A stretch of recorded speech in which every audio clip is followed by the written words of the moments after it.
مجھے حیرت اس پر ہوتی ہے، میں اہل حدیثوں کا احترام کرتا ہوں، میرے لسنر میں بہت سارے اہل حدیث ہیں، میرے دوستوں میں بھی ہیں، لیکن مجھے عجیب حیرانگی ہوتی ہے، آپ اپنے آپ کو سلفی کہتے ہیں مگر اسلاف کی مانتے ایک بھی نہیں ہیں آپ کہتے ہو ہم سلفی ہیں، سلف سے دکھا دو 3 طلاقوں کو کس نے قرار دیا، سلف سے دکھا دیں آپ، میں آپ کو دکھا دوں گا سب 3 کو 3 کہتے تھے، میرے پاس تو بہت ساری حدیثیں میں نے ریکارڈ بھی کروائی ہوئی ہیں اور اپلوڈ بھی کی انٹرنیٹ پہ، میرے تفسیر کے لیکچروں میں سورہ بقرہ میں جب جائیں گے نا طلاق مرتان، وہاں آپ کو بہت ساری روایتیں ریفرنس کے ساتھ میں نے پیش کی ہیں۔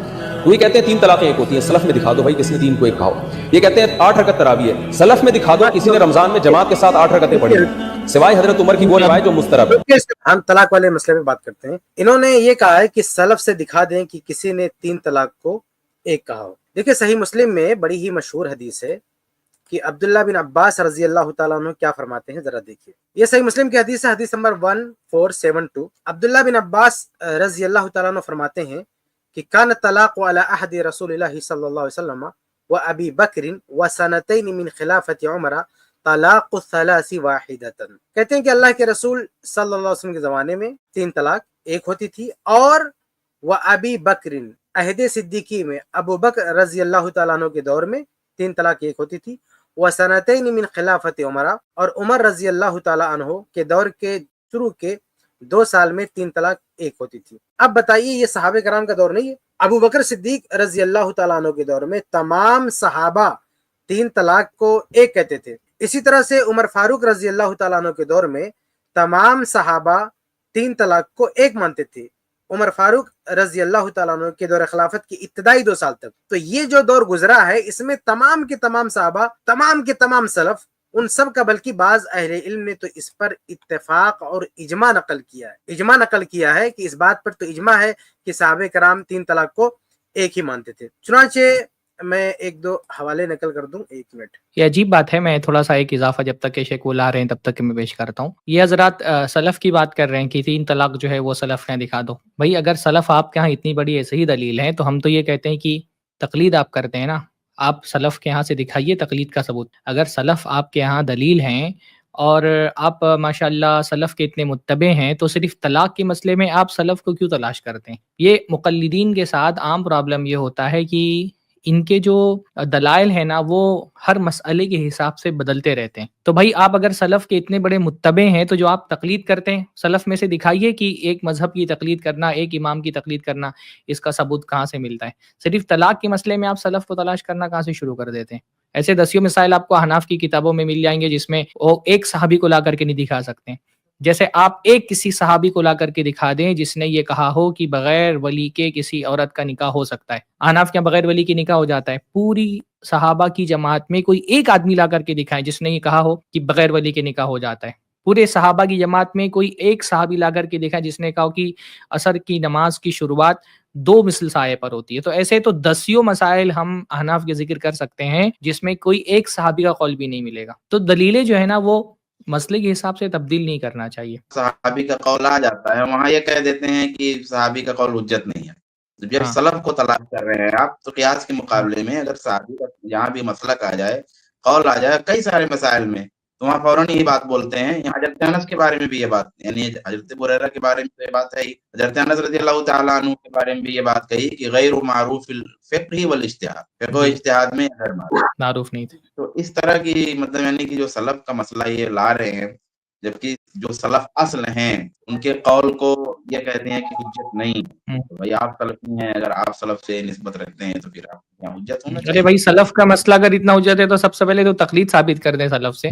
جس طرح سے ایک مذہب کی تقلید یہ کرتے ہیں کہ امام کی تقلید کرتے ہیں، تو سلف میں کس نے اس طرح سے ایک مذہب کی تقلید اور ایک امام کی تقلید کی ہے؟ تو یہ تو تقلید جس کی بنیاد پر یہ سارا مسئلہ کھڑا ہوا ہے، یہ تقلید بھی نہیں ثابت کر پائیں، یہ تقلید بھی سلف سے ثابت نہیں کر پائیں گے۔ وہ تو یہ تقلید شروع ہی 4 صدی کے بعد ہوئی ہے، یعنی جن ائمہ کی تقلید کرتے ہیں ان ائمہ سے بھی نہیں ثابت کر پائیں گے۔ نہیں جی، ان ائمہ سے، بلکہ اس کے برخلاف ثابت ہے ائمہ سے تو جی، وہ یہاں تک کہ مرجو بھی ہو یا صحیح ہو، تمام طرح کے مل جائیں گے، لیکن ان کی تقلید کرنا ہے یہ نہیں ثابت ہو پائے۔ میں یہ کہہ رہا تھا کہ یہ حضرات کہتے ہیں کہ صحابہ میں سے کسی سے ثابت نہیں، جبکہ صحیح مسلم کی حدیث میں واضح طور پر ثبوت موجود ہے کہ ابو بکر صدیق رضی اللہ تعالیٰ عنہ کے دور میں، اسی طرح سے عمر ابن الخطاب رضی اللہ عنہ کے عہد خلافت کی ابتدائی 2 سالہ دور میں تمام کے تمام صحابہ کرام کا اس بات پہ اتفاق تھا کہ اگر ایک ساتھ کسی نے 3 طلاق دی تو وہ ایک طلاق شمار ہوتی ہے۔ چنانچہ بہت سارے اہل علم نے اس کے بارے میں کیا لکھا ہے وہ بھی دیکھیں۔ امام ابن القیم رحمہ اللہ فرماتے ہیں کہ فَنَحْنُ أَحَقُّ بِدَعْوَى الْإِجْمَاعِ مِنْكُمْ۔ اچھا یہ لوگ اجماع کا دعویٰ کرتے ہیں نا کہ 3 طلاق کے 3 ہونے پر اجماع ہے، تو امام ابن القیم رحمہ اللہ فرماتے ہیں کہ بھئی تم سے زیادہ ہمیں حق ہے کہ ہم دعویٰ کریں اجماع کا۔ کیوں؟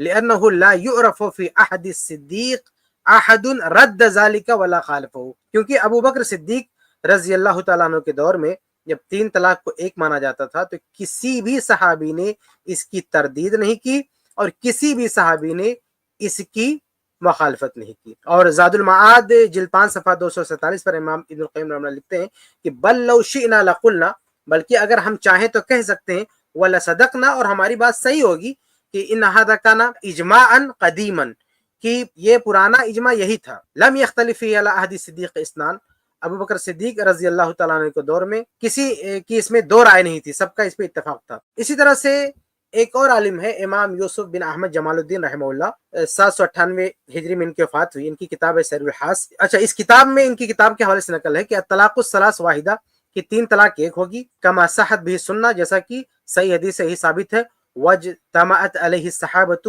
فی زمن رسول اللہ صلی اللہ علیہ وسلم و خلافت ابی بکر وبعد خلافت عمر، جیسا کہ صحابہ کرام کا اللہ کے نبی صلی اللہ علیہ وسلم کے دور میں اتفاق تھا، اسی طرح سے ابو بکر صدیق اور عمر رضی اللہ تعالیٰ عنہ کے دور خلافت کے ابتدائی سال میں جو ہے اتفاق اجماع تھا۔ تو کئی اہل علم نے باقاعدہ اس بات پر اجماع نقل کیا ہے کہ، اور باقاعدہ صحیح مسلم کی حدیث میں اس کی صراحت آ گئی ہے کہ عہد صدیقی میں اور عہد فاروقی کے ابتدائی 2 سال کے اندر 3 طلاق کو ایک شمار کیا جاتا تھا۔ اس لیے مفتی صاحب کا یہ کہنا ہے کہ کوئی ایک بتا دو، ہم کہتے ہیں کہ عہد فاروقی میں جو تعزیری قانون آیا تھا اس قانون سے پہلے مفتی صاحب، ان کی پوری جماعت، بلکہ چاروں مسلک والے مل کر کوئی ایک روایت بتا دیں کہ عہد صدیقی میں 3 طلاق کو 3 کہا گیا۔ یہ سارے لوگ پوری دنیا کے مقلدین مل کے کوئی ایک روایت بتا دیں، صرف ایک روایت، کہ جس میں یہ ذکر ہو کہ عہد صدیقی میں اللہ کے نبی صلی اللہ علیہ وسلم کے بعد جو پہلا دور تھا پہلے خلیفہ کا، اسی طرح سے دوسرے خلیفے کا جو شروع کا 2 سالہ دور تھا،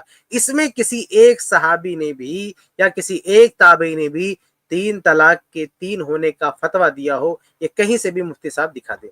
یہ قیامت کی صبح تک نہیں دکھا سکتے، نہ کسی نے ایسا دکھایا ہے۔ تو بھائی آپ ایک کا حوالہ مانگ رہے ہیں، آپ صحابہ کرام کی پوری جماعت اور عہد صدیقی کے تمام مسلمانوں کا اتفاق اور اجماع ہے، آپ اس میں کسی ایک کا حوالہ مانگ رہے ہیں۔ اور رہی بات عہد فاروقی میں جو فیصلہ ہوا تھا عمر ابن الخطاب رضی اللہ تعالی عنہ کا کہ بھئی 3 طلاق اگر کسی نے دی تو ہم اس کو نافذ کر دیں گے، تو یہ فتویٰ شرعی فتویٰ نہیں تھا، بلکہ یہ ایک تعزیری قانون تھا، یہ ایک طرح کی سزا تھی۔ عمر ابن الخطاب رضی اللہ تعالیٰ عنہ خود فرماتے ہیں، جیسا کہ صحیح مسلم کی اسی روایت میں حدیث نمبر 1472 میں ہے کہ فقال عمر ابن الخطاب رضی اللہ تعالیٰ عنہ ان الناس قد استعجلوا فی امر قد كانت لهم فیہ نات، کہ لوگوں نے ایسے معاملے میں جلد بازی کی جس میں ان کے لیے گنجائش تھی، فلو امضیناہ علیہم فامضاہ علیہم، تو کہا کہ ہم اگر انہی کو اس پہ نافذ کر دیں تو کیسا رہے گا، پھر انہوں نے نافذ ہی کر ڈالا۔ تو عمر ابن الخطاب رضی اللہ تعالیٰ عنہ تو خود تسلیم کر رہے ہیں کہ اس میں ان کے لیے گنجائش تھی، یعنی اگر کسی نے 3 طلاق دے دیا تو گنجائش تھی اس کے لیے کہ 3 طلاق کو ایک شمار کرتا، لیکن ان لوگوں نے اس میں بہت زیادہ حد سے تجاوز کیا اور یہ بہت زیادہ طلاق دے رہے ہیں، اس لیے ہم چاہتے ہیں کہ اس کو ہم نافذ کر دیں، چنانچہ انہوں نے نافذ کر دیا۔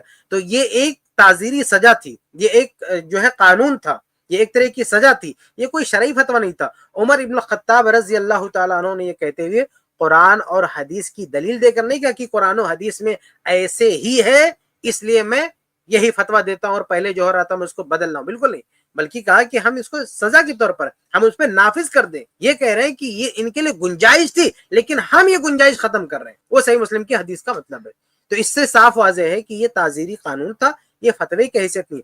اب ظاہر سی بات ہے، ان کا مفتی صاحب کا یہ کہنا ہے کہ اس دور کے بعد جب عمر ابن الخطاب رضی اللہ تعالیٰ عنہ نے یہ فتویٰ دیا، یہ تعزیری فتویٰ تھا، یہ کوئی شرعی فتویٰ نہیں تھا، یہ جو قانون بنایا، تو ان کا کہنا یہ کہ یہ اس سے پہلے تو نہیں دکھا سکتے لوگ، لیکن یہ لوگ یہ سارے حوالے جو دیتے ہیں یہ عہد فاروقی کے 2 سال کے بعد کے حوالے دیتے ہیں، تو جتنے بھی صحابہ کرام کے حوالے دیتے ہیں اس کے بعد حوالے دیتے ہیں کہ اس کے بعد ان صحابہ کرام نے 3 طلاق کو 3 کہنا شروع کیا۔ تو بھائی جب یہ سرکاری قانون بن چکا ہے خلافت سے یہ قانون پاس ہو چکا ہے تو ظاہر سی بات ہے کہ جب سرکاری قانون بن چکا ہے اور یہ فیصلہ ہو چکا ہے کہ اب ان کو یہی سزا دی جائے گی، کسی نے 3 طلاق دے دیا تو اس کو نافذ کر دیا جائے گا، یعنی ان کی بیوی کو اس سے الگ کر دیا جائے گا، تو جب یہ قانون بن چکا ہے تو بھئی قانون کی مخالفت کیوں کریں گے؟ جب خلیفہ نے ایک قانون بنا دیا ہے تو اس قانون کی مخالفت صحابہ کرام کیوں کریں گے؟ ہاں، اگر عمر ابن الخطاب رضی اللہ تعالیٰ نے فتویٰ دیا ہوتا، اگر یہ کہا ہوتا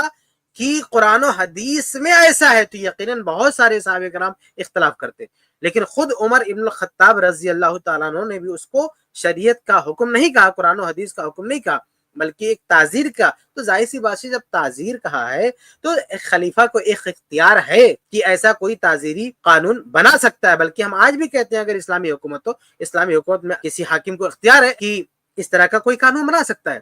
تو صحابہ نے اس قانون سے اختلاف کیوں نہیں کیا؟ کیونکہ یہ قانون ایک قانون تھا، یہ قرآن و حدیث کی روشنی میں کوئی فتویٰ نہیں تھا کہ اس سے اختلاف کیا جاتا۔ اس لیے جب یہ قانون بن گیا تو سارے صحابہ اسی قانون کا خیال کرتے ہوئے فتویٰ دیتے تھے، حتیٰ کہ ان کے بیٹے عبداللہ بن عمر رضی اللہ تعالیٰ عنہ تو اتنا مبالغہ کرتے تھے کہ اگر کسی نے غیر مدخولہ کو بھی 3 طلاق دے دیا ہے تو اس کو بھی بولتے تھے ہو گئی، کسی بھی طرح سے کسی نے 3 طلاق دے دیا تو کہتے تھے ہو گئی، کیونکہ یہ قانون بن چکا ہے۔ تو جب قانون بن چکا تو اس قانون کی روایت کے وہ حوالے ہے جسے مفتی صاحب اور ان کے گروپ والے اس کو بالکل شریعت کا کوئی شرعی فتویٰ قرار دیتے ہیں۔ حالانکہ اس کے بعد بھی یعنی عبداللہ بن عباس رضی اللہ تعالیٰ عنہ سے یہ قانون بننے کے بعد ظاہر سی بات ہے کہ عمر بن خطاب رضی اللہ عنہ کا ایک دور تھا، پھر وہ ختم ہوا، پھر دوسرے صحابہ کرام کا دور آیا۔ لیکن آگے جب ہم بڑھتے ہیں تو صحابہ کرام سے بھی یہ ثبوت ملتا ہے کہ انہوں نے 3 طلاق کو ایک قرار دیا، اور پھر ہر دور میں میری باقاعدہ ایک ویڈیو ہے، آپ انٹرنیٹ پہ جا کے سن سکتے ہیں کہ ہر صدی میں ہر دور میں 3 طلاق کے ایک ہونے کا فتویٰ۔ مفتی صاحب نے ایک ویڈیو میں کہا ہے کہ ابن تیمیہ رحمہ اللہ سے غلطی ہو گئی، اب وہ پوری امت پہ تھوپ دیا گیا، ایسا نہیں۔ ابن تیمیہ رحمہ اللہ سے پہلے میں نے ہر صدی میں ہر دور میں اہل علم کے فتاووں کے حوالے دیے ہیں کہ ہر دور میں ایسے علماء موجود رہیں، ہر صدی میں ایسے علماء موجود رہیں جو 3 طلاق کے ایک ہونے کا فتویٰ دیتے تھے۔ اس لیے مفتی صاحب کا یہ دعویٰ کرنا کہ صرف ابن تیمیہ نے ایسا کہا، ان سے پہلے کسی نے کہا، یہ غلط ہے۔ عمر ابن الخطاب رضی اللہ تعالیٰ عنہ سے پہلے پوری امت کا اسی پہ اتفاق اجماع تھا، اور اس اجماع کو عمر ابن الخطاب رضی اللہ عنہ نے توڑا نہیں ہے، بلکہ انہوں نے ایک قانون نافذ کیا تھا، پھر وہ قانون چلتا رہا، لیکن پھر بعد میں صحابہ کرام بھی فتویٰ دینے لگے، تابعین بھی، بلکہ ہر دور میں لوگ فتویٰ دینے لگے۔ چنانچہ عبداللہ بن عباس رضی اللہ تعالیٰ عنہ کا فتویٰ سنن ابی داؤد میں ایک روایت کے تحت موجود ہے۔ سنن ابی داؤد میں حدیث نمبر ہے 2197۔ اس کے تحت عبداللہ بن عباس رضی اللہ تعالیٰ عنہ سے فتویٰ منقول ہے کہ اذا قال انت طالق ثلاثا بفم واحد فہی واحدۃ، کہ اگر کوئی ایک ساتھ کہتا انت طالق ثلاثا، تم پر 3 طلاق، بفم واحد، یک منہ کہتا ہے، یعنی ایک ہی بار، ایک بارگی کہہ دیتا ہے کہ تجھ کو 3 طلاق، فہی واحدۃ، تو یہ ایک طلاق مانی جائے گی۔ اس روایت پر میں نے اپنی کتاب، جو میری کتاب ہے احکام الطلاق، اس کی سند پر میں نے تفصیلی بحث کی ہے اور ثابت کیا ہے کہ یہ روایت تمام طرق کو سامنے رکھتے ہوئے صحیح ہے۔ ابن عباس رضی اللہ تعالیٰ عنہ سے اور بھی کئی روایت موجود ہے۔ تو عبداللہ بن عباس رضی اللہ تعالیٰ عنہ سے صراحتاً یہ منقول ہے کہ اگر کسی نے 3 طلاق کہہ دیا تو وہ ایک شمار ہوگی۔ اس لیے مفتی صاحب کا یہ کہنا کہ کسی بھی صحابی سے ثابت نہیں، یہ غلط بات ہے۔ عبداللہ بن عباس رضی اللہ عنہ سے عہد فاروقی میں جو قانون بنا، اس سے پہلے بھی جیسا کہ وہ کہہ رہے ہیں کہ تمام صحابہ 3 طلاق کو ایک مانتے تھے، اور پھر اس کے بعد بھی عبداللہ بن عباس رضی اللہ عنہ سے ثابت ہے کہ انہوں نے 3 طلاق کے ایک ہونے کا فتویٰ دیا ہے۔ اس لیے مفتی صاحب کا یہ دعویٰ کہ 3 طلاق کے ایک ہونے کا فتویٰ سلف میں سے کسی سے ثابت نہیں ہے، یہ بالکل غلط ہے۔ اور رہی بات اختلاف کی، تو دیکھیے اختلاف تو باقاعدہ ان کے علماء نے بھی ذکر کیے، یہ اجماع کا دعویٰ کرتے ہیں نا، کسی نے ایسا نہیں کہا۔ امام طحاوی رحمہ اللہ، ان کی کتاب دیکھیے شرح معانی الاثار ہے، اس میں کہتے ہیں جلد نمبر 3 صفحہ نمبر 55 پر، اس میں ہے کہ فذهب قوم الى ان الرجل اذا طلق امراته 3 معا، کہ ایک قوم یعنی اہل علم کی ایک جماعت کہتی ہے کہ اگر کسی آدمی نے اپنی بیوی کو ایک ساتھ 3 طلاق دے دیا، فقد وقعت علیہا واحدۃ، تو یہ ایک طلاق واقع ہوگی، اذا كانت فی وقت سنت، اگر سنت کے مطابق اس نے دیا ہے تو، ذالک ان تکون طاہرۃ، سنت کیا ہے کہ بیوی طہر کی حالت میں ہو، فی غیر جماع، ہم بستری نہ ہوئی ہو، وَاحْتَجُّوا فِي ذَلِكَ بِهَذَا الْحَدِيثِ، اور کہتے ہیں کہ جو اہل علم کہتے ہیں کہ 3 طلاق ایک ہوگی وہ اس حدیث سے استدلال کرتے ہیں. حدیث کون سی ہے؟ وہ حدیث صحیح مسلم کی جس کی طرف میں نے اشارہ کیا. یہ تو حنفی امام ہے، امام طحاوی، وہ کہہ رہے ہیں کہ اختلاف ہے اور یہ اختلاف کرنے والے حدیث سے دلیل بناتے ہیں، اور مفتی صاحب کہتے ہیں پوری دنیا میں کوئی قائل ہی نہیں. عجیب بات ہے. یعنی امام طحاوی رحمہ اللہ سے زیادہ آپ کو علم ہے. وہ اختلاف ذکر کر رہے ہیں، بلکہ اختلاف کرنے والوں کی دلیل بھی ذکر کر رہے ہیں، اختلاف بھی ذکر کر رہے ہیں، دلیل بھی ذکر کر رہے ہیں، اور آپ کہہ رہے ہیں کہ نہیں ایسا کسی نے کہا نہیں. تو یہ غلط بات ہے. ہر دور میں 3 طلاق کو ایک کہنے والے لوگ موجود تھے. جی آگے چلائیں. یہ کہتے ہیں 8 رکعت تراویح ہے. سلف میں دکھا دو کسی نے رمضان میں جماعت کے ساتھ 8 رکعتیں پڑھی ہیں سوائے حضرت عمر کی وہ روایت جو مسترب ہے. اب یہ دوسری بات کہہ رہے ہیں کہ سلف میں سے کسی ایک کو دکھا دو کہ جس نے 8 رکعت تراویح پڑھی ہو. بھائی سلف کا اس پر بھی اتفاق و اجماع ہے، یعنی تمام صحابہ نے 8 رکعت پڑھی ہے. کسی ایک صحابی سے، یہ مفتی طارق مسعود صاحب، ان کو بڑا غرور اپنے علم کا، یہ تیار ہوتے ہیں مجھ سے بات کرنے کے لیے تو میں ان سے تیار ہوں. چلیے آپ اسی ٹاپک پر آپ مجھ سے بات کر لیجئے، لائیو آ کر بات کر لیجئے. کسی ایک صحابی سے 8 رکعت کے علاوہ 20 رکعت ثابت کر کے بتائیں، کسی ایک صحابی سے. اور وہ جو روایت ہے عمر ابن الخطاب رضی اللہ تعالیٰ عنہ کی، وہ روایت بالکل صحیح ہے. مسترب یا مسترب تمہارے کہنے سے تھوڑی ہو جائے گا. پتہ نہیں مفتی صاحب مسترب کہہ رہے ہیں مسترب، بہرحال جو بھی کہہ رہا ہوں وہ مسترب نہیں ہے وہ روایت. اچھا ایک چوری بتاؤں میں ان لوگوں کی. یہ لوگ دوسرے مواقع پر بہت دعویٰ کرتے ہیں کہ ہم ائمہ اربعہ کا احترام کرتے ہیں، ائمہ اربعہ کا احترام کرتے ہیں. جب یہ لوگ اس حدیث کو مسترب کہتے ہیں نا تو ان کی مراد کیا ہوتی ہے کہ امام مالک رحمہ اللہ سے غلطی ہو گئی. یعنی وہ بات تھی 20 رکعت کی، امام مالک نے کیا کہہ دیا؟ امام مالک نے 8 رکعت بتا دیا. تو یہ جب مسترب کہتے ہیں نا تو اضطراب کی ذمہ داری ائمہ اربعہ میں سے ایک مدنی امام اور ایک بہت بڑے امام مالک رحمہ اللہ کے سر پہ ڈال دیتے ہیں کہ ان سے بیان کرنے میں غلطی ہوئی. حالانکہ یہ سراسر بہتان ہے امام مالک رحمہ اللہ سے. امام مالک رحمہ اللہ سے کوئی غلطی نہیں ہوئی، کیونکہ امام مالک رحمہ اللہ نے اپنے جن وستاذ محمد بن یوسف سے یہ روایت نقل کی ہے 8 کی تعداد کے ساتھ. ٹھیک اسی طرح سے امام مالک رحمہ اللہ کے ساتھ تقریباً 6 لوگوں نے، یعنی امام مالک اکیلے نہیں بلکہ 6 لوگ ہیں جنہوں نے امام محمد بن یوسف سے اسی طرح سے نقل کیا. تو کل تعداد ملاتے ہیں تو دیکھیے امام مالک رحم اللہ ہے، اس کے بعد 1 2 3 4 5 6 7، یعنی 7 لوگ مل کے 8 رکعت کی طرح بات نقل کر رہے ہیں. صرف ایک روایت میں 20 کی بات آتی ہے اور وہ بھی ضعیف ہے، ثابت نہیں ہے. اگر وہ ثابت بھی ہوتی نا تو اس کی کوئی حیثیت نہیں تھی، کیونکہ ایک طرف جو ہے 7 ائمہ ہیں، بڑے بڑے ائمہ ہیں جو یہ روایت کر رہے ہیں کہ 8 رکعت کی بات ہے اس میں، اور وہ ایک جو ہے ضعیف روایت میں 20 کی بات آ جاتی ہے. اس کی کوئی صحیح بھی ہو تو بھی کوئی حیثیت نہیں ہے. پھر اضطراب کہاں بھائی؟ اضطراب تب ہوتا نا جب ایک پائے کے 2 لوگ ہوتے، ایک پائے کے کئی لوگ ہوتے، ہاں، اور الگ الگ آدمی الگ الگ بیان کرتا ہے. یہاں 7 ایک طرف ہے اور ایک اکیلا بندہ ایک طرف ہے. کہاں کا اضطراب ہے یہاں پہ؟ تو یہ مفتی صاحب بلا وجہ اضطراب کی بات کر رہے ہیں، اور انہوں نے اپنی کتابوں میں جب اس کی ڈیٹیل دیکھے گا نا کہ اضطراب کی ذمہ داری کس پہ ڈالتے، تو یہ لوگ اضطراب کی ذمہ داری لے جا کے امام مالک رحم اللہ کے سر پہ پٹک دیتے ہیں، کہتے دیکھو یہ جو ہے اضطراب کے شکار ہو گئے تھے، جبکہ یہ بالکل غلط بات ہے. اس کے بارے میں اگر آپ کو ڈیٹیل میں تفصیل سے جاننا ہے تو ہماری کتاب ہے مسنون رکعت تراویح، اس میں ہم نے اس کی سندوں پر پوری تفصیل سے بحث کی ہے اور یہ بتایا ہے کہ یہ روایت بالکل صحیح بخاری صحیح مسلم کی شرط پر صحیح، کیونکہ اس کا جو چین ہے نا، اس کی جو سند ہے، اس سند کے تمام روات صحیح رمضان میں جماعت کے ساتھ 8 رکعت تراویح شیخین کی شرط پر یہ روایت صحیح ہے. اس کے باوجود بھی یہ پتہ نہیں کیسے اس کو مسترب کہتے ہیں. بہرحال مسترب ہونے کی کوئی دلیل نہیں ہے. تمام صحابہ کرام سے 8 رکعت ثابت ہے، بلکہ ائمہ اربعہ میں سے امام مالک رحم اللہ سے بھی 8 رکعت ثابت ہے. باقی 3 اماموں میں سے کسی سے 20 رکعت ثابت نہیں ہے. امام ابو حنیفہ رحم اللہ کا بھی اشارہ یہی ہے. ان کے شاگرد نے قیام رمضان والی روایت نقل کی کہ امام حنیفہ اسی کے قائل تھے، اس سے بھی اشارہ ملتا ہے کہ 8 رکعت کے قائل ہو. امام شافعی کا دیکھے تو امام شافعی کا فتویٰ یہ کہ جتنا کم کیا جائے وہی سنت ہے، وہی بہتر ہے. تو 8 سب سے کم جو ہے عام طور سے پڑھی جاتی ہے.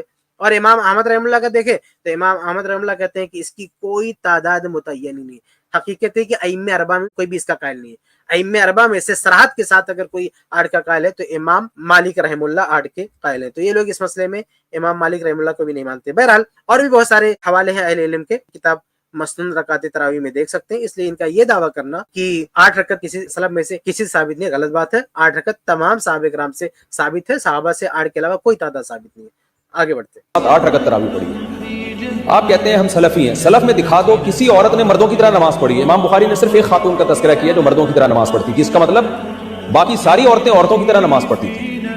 تو آپ دکھا دیں سلف میں کہ عورتیں مردوں کی طرح نماز پڑھتی تھیں. ایسا نہیں ہے بالکل. سلف میں صرف امام بخاری نے ایک خاتون کا وہ پیش کیا ہے کہ جو مردوں کی طرح. وہ ہائی لائٹ اسی لیے کیا کہ جو چیز جو تفرد ہوتا ہے نا وہ نمایاں ہو جاتا ہے. اگر اس دور میں عورتیں مردوں کی طرح نماز پڑھتی ہوتی ہیں تو امام بخاری کہتے ہیں نا کہ دیکھو ساری مردوں کی طرح پڑھتی ہیں. امام بخاری نے ایک خاتون کا تذکرہ کیا ہے بس. تو اچھا دیکھیے سلف یہاں پہ ایک مثال انہوں نے دی ہے مفتی طارق مسعود صاحب نے کہ امام بخاری رحمہ اللہ نے ایک خاتون کا ذکر کیا. میں واضح کر دوں کہ وہ خاتون صحابیہ نہیں ہے بلکہ تابعیہ ہیں. اور یہ بات میں نہیں کہہ رہا ہوں بلکہ امام ابن حجر رحمہ اللہ نے صحیح بخاری کی شرح کرتے ہوئے فتح الباری میں جو ام دردہ کا لفظ ہے تو ام دردہ صحابیات میں سے بھی ہے. لیکن یہاں مقہول کی سند میں جو ام دردہ ہے وہ صحابیہ مراد نہیں ہے بلکہ اس سے مراد تابعیہ ہے. تو تابعیہ سے یہ روایت امام بخاری رحمہ اللہ نے ان کے حوالے سے نقل کی ہے کہ وہ مردوں کی طرح سے بیٹھتی تھی. پہلی بات یہ یعنی یہ وضاحت میں اس لیے کر رہا ہوں کہ صحابیات میں سے کسی صحابیہ کے تعلق سے یہ بات نہیں ہے, یہ تابعیہ کے تعلق سے. اور تابعین کے بارے میں یہ حضرات کہتے ہیں کہ اس کا کوئی اعتبار ہی نہیں ہے, اس کو دلیل نہیں مانتے. صحابہ کرام کے بارے میں بات ہوتی ہے کہ اگر وہ کوئی بات کہیں تو حجت ہے کہ نہیں, لیکن تابعین کے بارے میں یہ لوگ اس کو حجت نہیں مانتے. دوسری بات یہ ہے کہ یہ جو مفتی صاحب نے کہا کہ صرف ایک عورت سے ایسا ثابت ہے, بھائی ہماری دلیل کوئی تابعی عورت نہیں ہے. ہماری دلیل کیا ہے؟ قرآن اور حدیث ہے. اور قرآن حدیث کو سمجھنے کے لیے صحابہ کرام کا جو ہے فہم ہے. اور اللہ کے نبی صلی اللہ علیہ وسلم نے کیا فرمایا کہ صلو کما رأیتمونی اصلی. اور نماز کے مسئلے میں تو سب سے اہم چیز کیا ہے کہ نماز کے مسئلے میں خاص تاکید کیا ہے کہ صلو کما رأیتمونی اصلی, کہ تم نماز ویسے پڑھو جیسے مجھے پڑھتے ہوئے دیکھتے ہو. یہ قول, یہ خطاب کس سے ہے؟ کیا خواتین سے نہیں ہے؟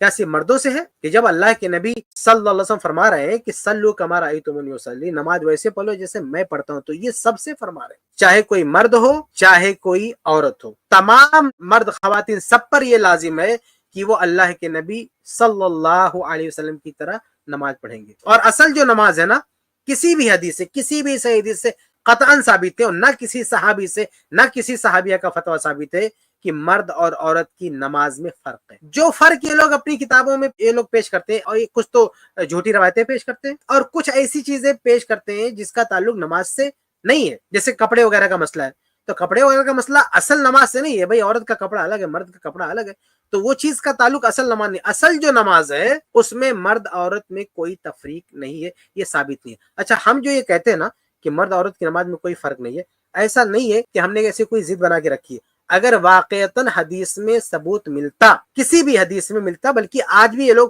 کسی حدیث سے ثبوت دے دیں کہ کسی روایت سے ثابت ہوتا ہے کہ اس مسئلے میں خواتین الگ طرح سے نماز پڑھیں گے, ہم اس کو مان لیں گے. ہم نے کوئی قسم نہیں کھائی ہے کہ مرد عورت کی نماز میں فرق مل گیا تو بھی ہم نہیں مانیں گے. آپ کہیں بھی دکھا دیجئے تو ہم اس کو ماننے کے لیے تیار ہیں. لیکن حقیقت میں کسی بھی صحیح روایت میں ایسا کوئی ثبوت موجود نہیں ہے کہ مرد اور عورت کی نماز میں فرق ہے. اس لیے عورتیں بھی پابند ہیں اسی طریقے کی جو طریقہ نبی سے منقول ہے. بلکہ ان کی ایک کتاب ہے, اس میں باقاعدہ ان لوگوں نے لکھ رکھا ہے جو ہے عورتیں بھی مردوں کی طرح نماز پڑھیں گی. ایک کتاب ہے البحر الرائق فقہ حنفی کی کتاب ہے, جلد 1 صفحہ نمبر 45. اس میں لکھا فإن من المعلوم ان كل حكم ثبت للرجال ثبت للنساء لأنهن شقائق الرجال.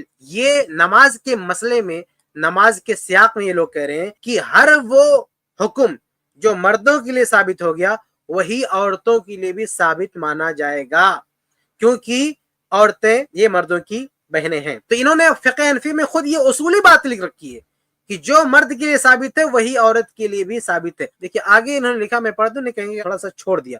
آگے ہے کہ الا ما نص علیہ, سوائے اس کے جس کی الگ سے تنصیص آ جائے, یعنی الگ سے جس کا ذکر آ جائے, دلیل میں آ جائے الگ سے, تو اس کو ہم بھی مان لیں گے. لیکن ایسا کچھ موجود نہیں ہے, ایسا کسی روایت میں ہے ہی نہیں.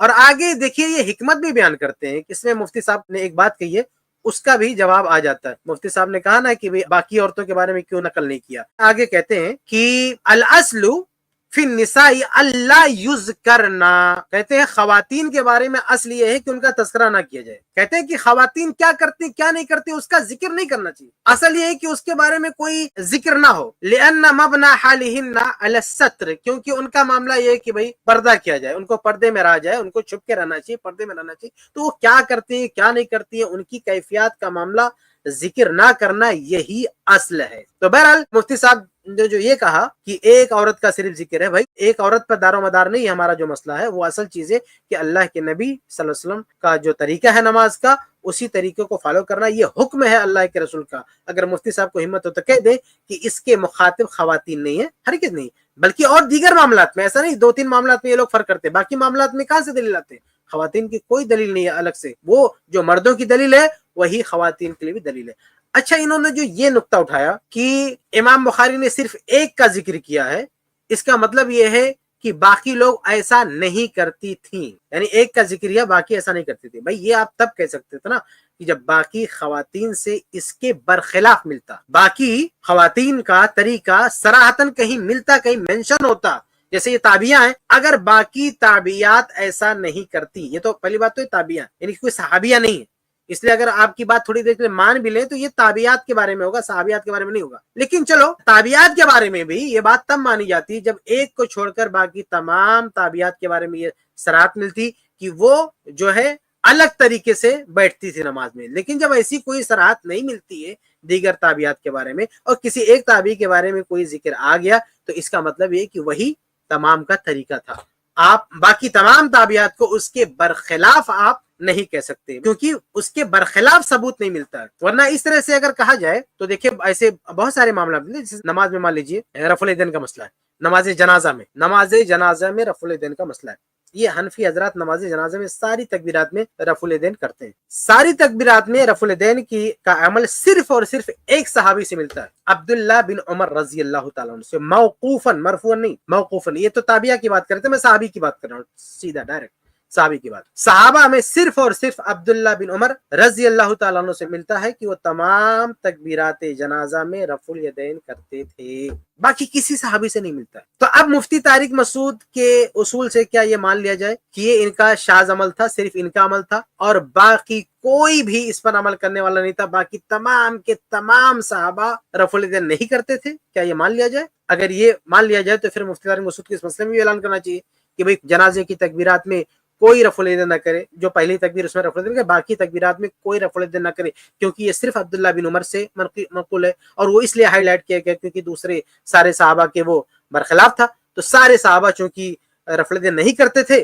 اور یہ اکیلے کرتے تھے، اس لیے کیا کیا جائے، وہ جو دیگر صحابہ کرام کا طریقہ رفع الیدین نہ کرنے کا، اس پہ عمل کیا جائے۔ تو بہرحال اس طرح سے نتیجہ نہیں نکالا جاتا ہے کہ کسی ایک صحابی سے کوئی روایت آ گئی یا کسی ایک تابعیہ کی کوئی بات آ گئی، صحابی یا صحابیہ کی بات آ گئی، تو آپ کہیں گے نہیں اب باقی سب اس کے خلاف ہی کر رہے تھے تبھی ایک سے ملا ہے۔